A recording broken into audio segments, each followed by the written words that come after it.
Hello friends, good morning. So Monday की motivational story आपके सामने आ रही है धीरज की वाणी से। हम लोग कई बार लाइफ में ऐसी सिचुएशंस को क्रॉस करते हैं और हम लोग बैठकर उन सिचुएशंस को जज करने लगते हैं, उनके बारे में अपना न्याय देने लगते हैं, अपना मत देने लगते हैं। चाहे वो हमारी लाइफ में हो रहा हो, चाहे किसी और की लाइफ में हो रहा हो। कुछ हो गया तो ये बहुत बुरा हो गया, कुछ हो गया तो ये बहुत अच्छा हो गया, अब तो मेरी लाइफ ऐसे हो जाएगी, वैसे हो जाएगी, और बहुत कुछ सोचने लगते हैं। जबकि हम नहीं जानते हैं कि लाइफ में जो कुछ भी होना है वो हम नहीं जानते। जो होगा वो ऊपर वाला जैसा चाहेगा वैसा ही होगा।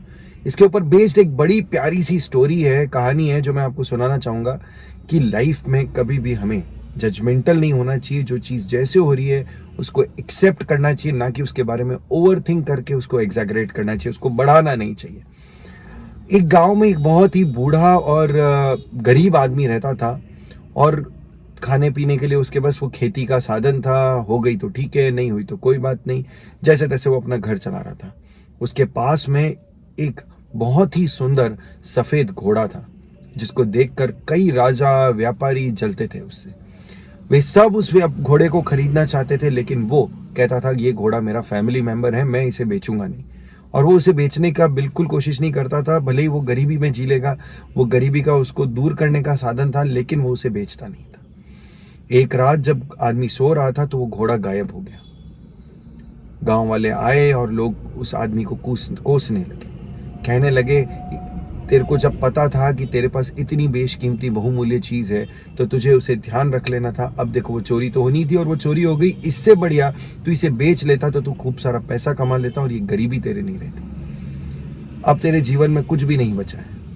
वो कहता है कि सिर्फ इतना सा हुआ है कि घोड़ा अपने तबके में नहीं है, जो भी उसका तबला होता है, जो तबका होता है उसके अंदर नहीं है, बाकी कुछ नहीं। वो मेरे लिए मिसफॉर्चून है या ब्लेसिंग है, कुछ नहीं जानता मैं।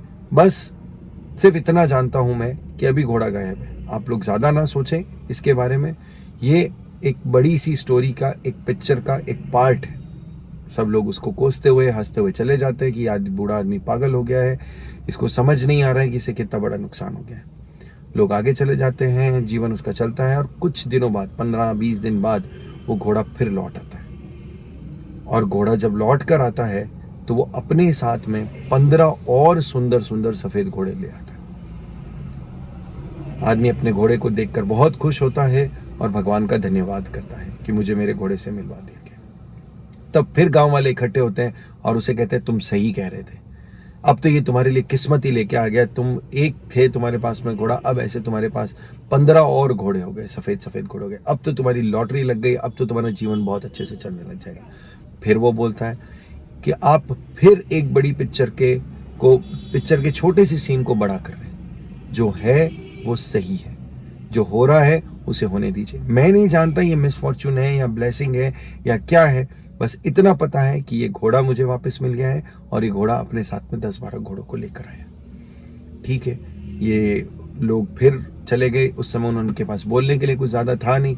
जब वो बाहर गए तो वो जानते थे कि आदमी अपनी खुशी नहीं मना रहा है, लेकिन कुछ बोल नहीं पाए। फिर उसके बेटे ने उन घोड़ों को ट्रेन करना चालू किया। तो ट्रेनिंग के दौरान एक घोड़े से एक बेटा गिर गया और उसकी टांग टूट गई।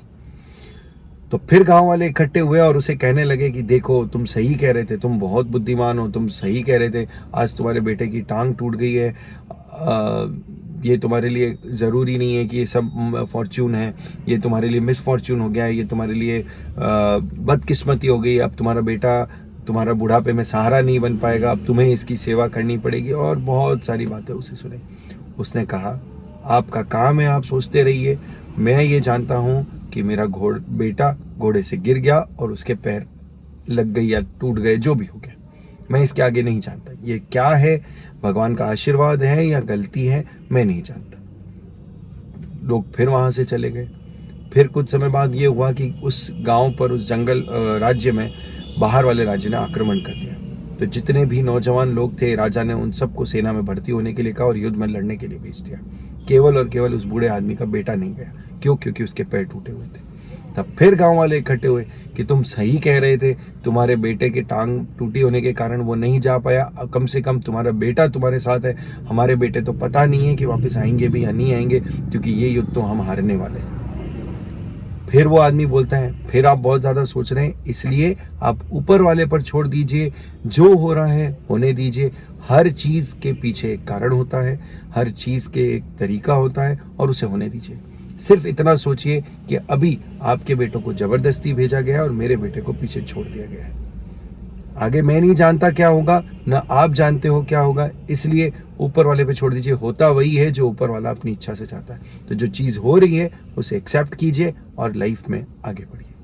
तो ये थी आज की धीरज की वाणी। आई होप आपको समझ में आई होगी, और आपकी लाइफ में ऐसा कोई इंसिडेंट हुआ हो तो जरूर कमेंट बॉक्स में लिख कर बताएं। Thank you everyone.